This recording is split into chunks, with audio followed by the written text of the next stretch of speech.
আর যেখানে 2-3 দিন ইয়া হয়, এটা কি করবেন? একদিন 2 দিন পর্যন্ত কোনো সূর্য ওঠে না। আছে না কোনো দেশ? নরওয়ে, এটা বুঝছেন।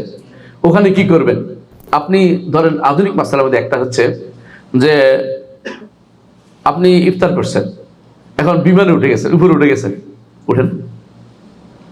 এটা সহজ বুদ্ধি বিমান না হইল, যারা ধরেন এই যারা বুর্জ খলিফায় থাকেন নিচতলায়, হ্যাঁ, নিচতলায় ইফতার করে আপনি ধরেন লিফটে করে কোথাও উঠলেন, একেবারে উপরের তলায় চলে গেলেন ফুরুত করে কিছুক্ষণের মধ্যে, যাইয়া দেখলেন যে এখনো সূর্য দেখা যাচ্ছে। আপনার কি হবে মাসালা, এটাকে বলেন তো? জটিল মাসালা তো না। আলহামদুলিল্লাহ, ইমামরা আগে বলে দিছে যে যদি কোনো আপনি নিচে আপনার ইব্রত হবে, সেক্ষেত্রে আপনি যেখানে আছেন সেটার উপর নির্ভরশীল হবে। আপনি যে জায়গায় আছেন এই জায়গাতে যদি কোনো আপনি সূর্য ডুবে গেছে দেখছেন, তাহলে উপরে উঠার কারণে সূর্য আবার দেখা যাচ্ছে, আপনার সম শুদ্ধ।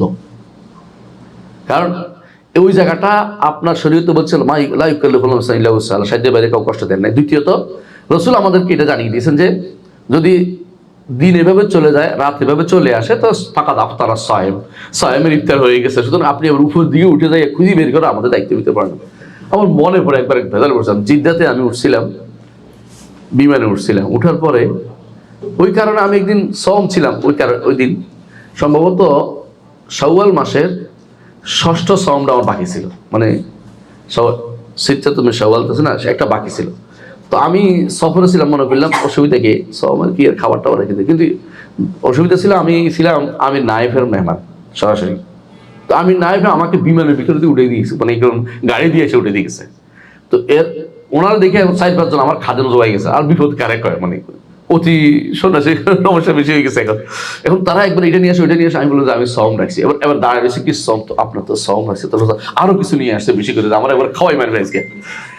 আমি আবার বসে আছি। এখন সমস্যা হচ্ছে কি, লাস্ট মোমেন্টে এটা উঠছে, তো এখন বিমানতে ঘুরবে, উপরে গেলে বিমান সূর্য দেখা যাচ্ছে, আমি না সম পালন মানে ভাঙতে পারতেছি না, আমি কি অভিজ্ঞতা করলাম।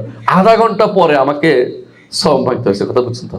আধা ঘন্টা পরে, কারণ কোথায় আধা ঘন্টায় ঘুরতে থাকবে, আপনি এদিকে যান, ওদিকে যাইতে এটা আর আধা ঘন্টা লাগবে। তখন আমি নিচে বসে থাকলে ভালোই ছিলাম, কিন্তু উপরে যাইতে দেখতে পাচ্ছি, কারণ নিচে তো ভাঙি নেই, যদি একটু পরে ভাঙবো। উপরে উঠে গেছে, এখন ভাঙতে পারতেছি না। নিচে ভেঙে ফেলতাম, তাহলে কিন্তু আমার কি হইতো, সমটা হয়ে যেত। কিন্তু আমি তো মনে উঠছি একটু উপরে আরো যাবো না, দেখি যে এটা এখন সূর্যের দিকে যাচ্ছে, আধা ঘন্টা পরে যায় এটা নিচের দিকে নামছে। মানে বুঝতে পারছেন কথাটা? তাহলে একজন মানুষ যখন, আমি বুঝেছি এটা যে যদি কেউ সম ভাঙিয়ে ফেলছে, এরপর উপরে উঠছে, এটা সূর্য দেখা গেল, তার কিছু করার নাই, তার সম হয়ে গেছে, কথা বুঝছেন? আচ্ছা, এখন আরেকটি মাসালা হচ্ছে যে যদি আপনি উঠে গেছেন, যেটা আমার মাসালা বললাম, আমি জানি যে এখানে কটায়, বাংলাদেশে কটায়, এতটা 6টা, এতটা 5টা, এতটা ইফতার, কিন্তু আমি বিমানে উঠে গেছি, ওই সময় ইফতার করার টাইম হয় নাই। এখন যতদূর না যাবে অতদূর পর্যন্ত আপনি আর খাইতে পারবেন না, হিসাব করে চলতে পারবেন না, হিসাব করে ইফতার করা চলবে না, বুঝলেন? হিসাব করে, বুঝছেন তো? যে নিচে তো এই সোজা নিচে তো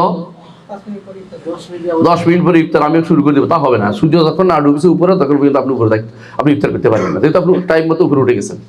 ঠিক বুর্জ খলিফা যারা উপরে আছে তারা উপরে থাকতে হবে, বুঝলেন না কথাটা? হ্যাঁ, কেউ যদি নিচে নেমে যায় তার ছাড়, যে আমি নিচে নেমে গেছি, এখন এদের সাথে মিলে গেছি, তো ছাড়। কিন্তু উপরে উঠে গেলে ওইটা মানতে হবে, তাকে উপরটাই মানতে হবে, উপরটা মানতে হবে। কিন্তু ইফতার করার পরে উপরে উঠে গেলে কোনো সমস্যা নেই, কারণ নিচেরটা তার তো গ্রহণযোগ্য হবে। আমি বোঝার জন্য বলতেছি, বিষয় আছে, বুঝে আসছে ইনশাল্লাহ। আচ্ছা, আরেকটা হইলো, যে সমস্ত জায়গাতে